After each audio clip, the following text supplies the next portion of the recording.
Something I always want to ask you, because I know a lot of guys think, well, supplement companies, easy money. I'll just plop my name on some bottles, I'll be a zillionaire. Is there a little more to running a supplement company being successful? How competitive is the market? How hard is it to stay successful for years and years in the supplement industry?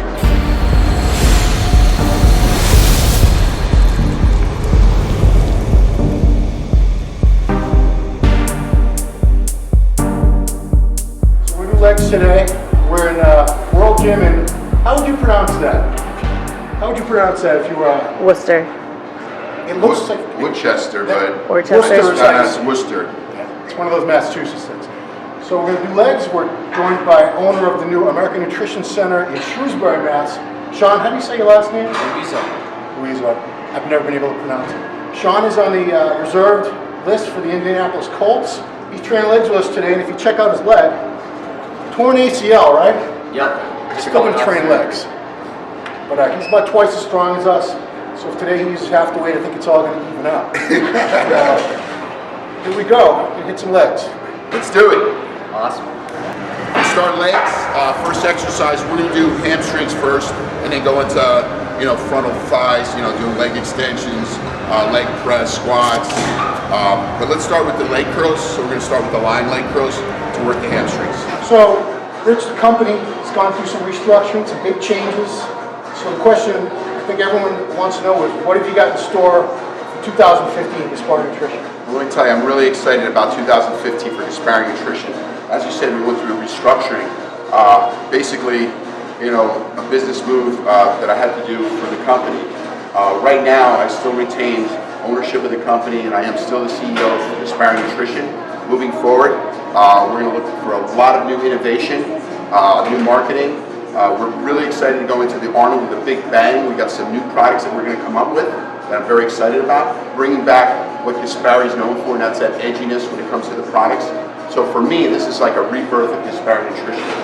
It's very exciting. One thing you're going to do is you're going to see me out on the road a lot more. I'm going to be visiting accounts right in here with Sean at his new store opening here in Shrewsbury.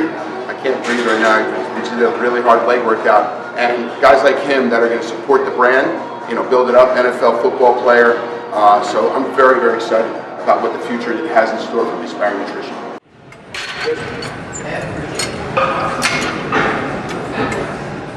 How competitive is the market? How hard is it to stay successful for years and years in the supplement industry?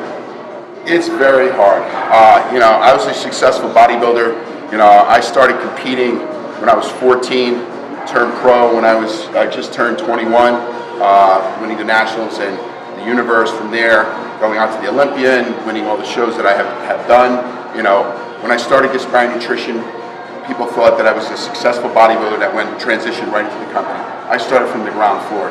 This was 18 years ago when I started Gaspari Nutrition, and it's very, very hard. People just think plopping your name on a product is the way to go, but you need to have a good team that builds your company. Besides having the passion to build something, you have to have the right players.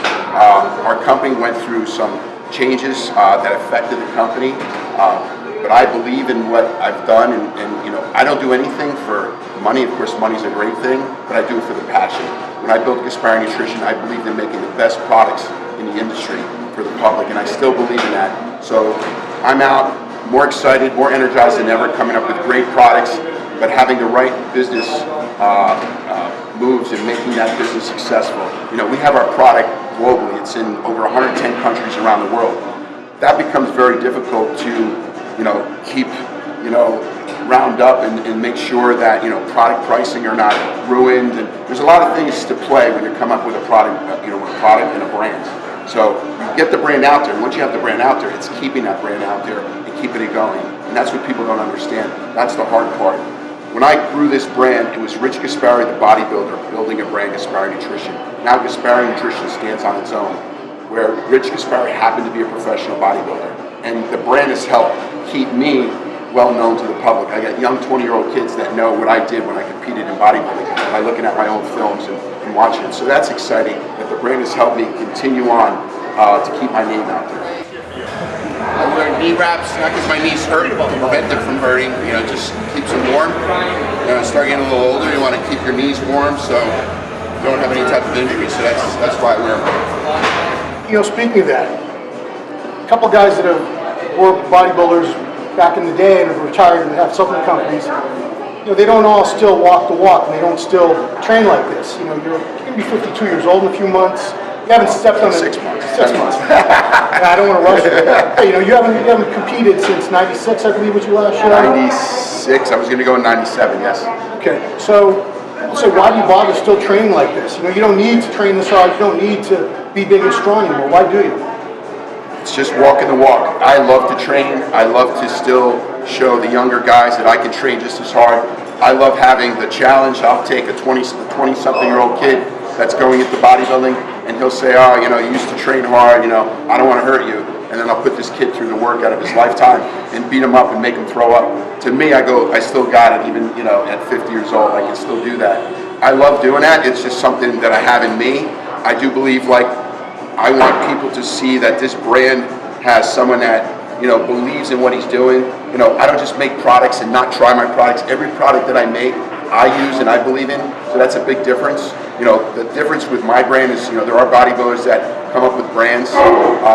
But since I've been doing it, it's always about making the best products and being the representative of that brand. You know, I'm not only the CEO, but I'm the athlete representative of the brand. I got two different hats that I wear. You know, that's quite different than any other company. Most companies are just faceless entities.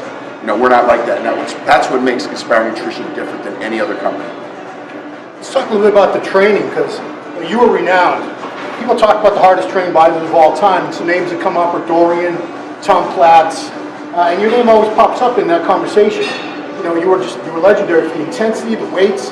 You know, that was 20, 30 years ago. How is your training different now? I mean, what adjustments have you had to make, you know, as the years have gone by and joints aren't quite what they used to be, tendons might not be what they used to be?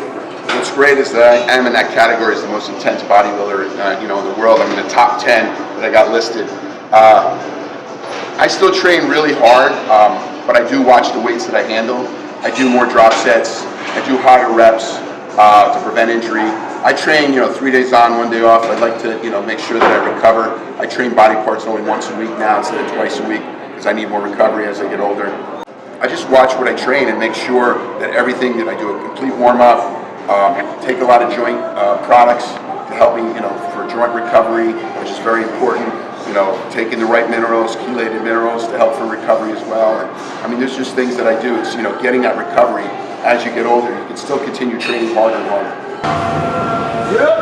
Easy. That's how you do it. Easy. Like that. Yep. Easy. Yep. Got it. Right up. Come on. I did an interview with Dexter Jackson a couple days ago.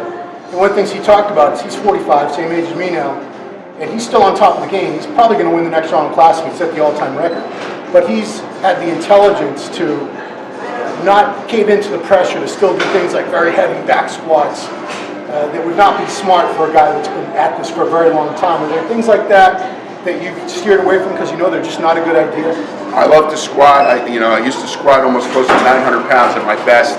You know, 875 and do reps from 35 or 405. Excuse me. But today I try not to do it. If I do squat, I'll squat maybe once a month or once every other month. You know, going 315, 365. So I do watch that because as you get older, your disc, you know, degenerate from all the lifting. You know, a lot of front press is really heavy. I try to watch, you know, do more lateral raises and lighter presses so that I don't, you know, ruin the joints. So yeah, you have to watch what you're doing. You can't go crazy heavy, you know, doing 500-pound deadlifts. I still deadlift, but much lighter. So yeah, you can still lift and lift to intensity, but do it more with, you know, controlled movements so that you're training the muscle, not using just heavy weight when you were younger. So I do believe, you know, there's bodybuilders like Tony Freeman that uses really light weights. He's 47, 48, still competes in the Olympia and the Arnold, and I train with him, and he uses, you know, very lightweight, but he trains still very hard with intensity. So I learned from a guy like that you can keep training, you know, at any age and sustain muscle. And, you know, a lot of guys, so once they hit 40 or so, they sort of get it in their heads that I shouldn't really be training that hard anymore. I shouldn't be trying to maintain my muscle anymore. Do you think that's more a mental block? Age is just a number. You know, people look at age. Of course, you have to watch what you're doing. So, you know, if you're injury prone as you get older, you know, because your recovery is much slower. You just have to watch how you're training. But age is just a number. You can continue training. I've been inspired by people in their 60s and 70s that still maintain great physiques. So you can maintain a great physique. You can still compete. I don't want to compete anymore, but I still want to be able to get myself in shape for a cover of a magazine, and show that I still got it. I still love training with my athletes to show them that I still got it. That's one thing, that inspires me. This brand inspires me to continue on. That's what keeps me going, because I'm a representative of my brand. So that's why, I can't be the CEO with a fat belly. I want to go in there, and when people see me, they go, wow, look at where Gaspari still looks. Sean, let's bring you into this, because you're in the NFL. You train a totally different way. You train for power. I've seen some of the things you do in the gym. The weights are ridiculous. I mean, how often do you do a workout like this? It's more bodybuilder style for reps, less rest between sets. And how does it compare to your normal kind of training? Well, the biggest thing with me is it's all what Rich is talking about. It's a passion for the sport. But I was always the guy that wasn't supposed to make it. Being in the NFL for the past 3 years, I've been cut 4 times. But what am I going to do, and how am I going to get back, to being one out of the 1,800 guys in the world who get to call themselves an NFL player? It's, surrounding yourself with people like Rich. This is a guy who's the CEO of a major company, and we just crushed the leg workers.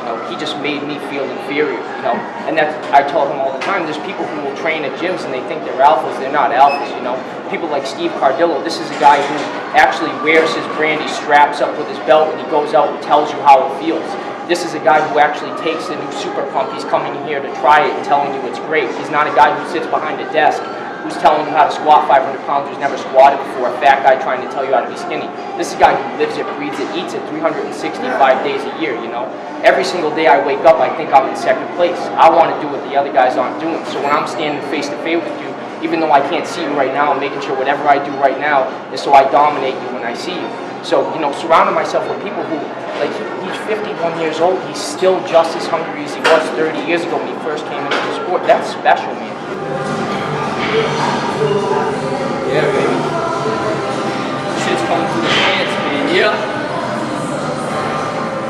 You trained legs with Branch last year or earlier this year. I mean, that's a guy that's renowned for being one of the hardest training, like yourself, fighters of all time, but he's still at his prime and everything. Yet you won't let him out train you, you wouldn't let him out rep you. Some people just say, Rich, you out of your mind. Why are you even trying to keep up with somebody like that? Why would you? I guess I'm crazy in a way, but I see someone like Branch, and Branch is at another level. I mean, there's some I can blow away a lot of pro bodybuilders. There's a guy that still has the intensity, so, I'm a retired bodybuilder. I said if I was in my mid-20s or my 30s, I said I'd blow you away, Branch. I was telling him, but I said I'm still going to show you that I can, maintain myself or keep up with him. And we had a workout in the UK, and he put on 13 plates on the leg press on each side, and he did 30 reps. And he thought he was just going to blow me away. I mean, today we did 12, but I don't know how I did it. I said I just went on there and I did 30 reps, and he looked at me. He's like, "Holy, how the hell did you do that?"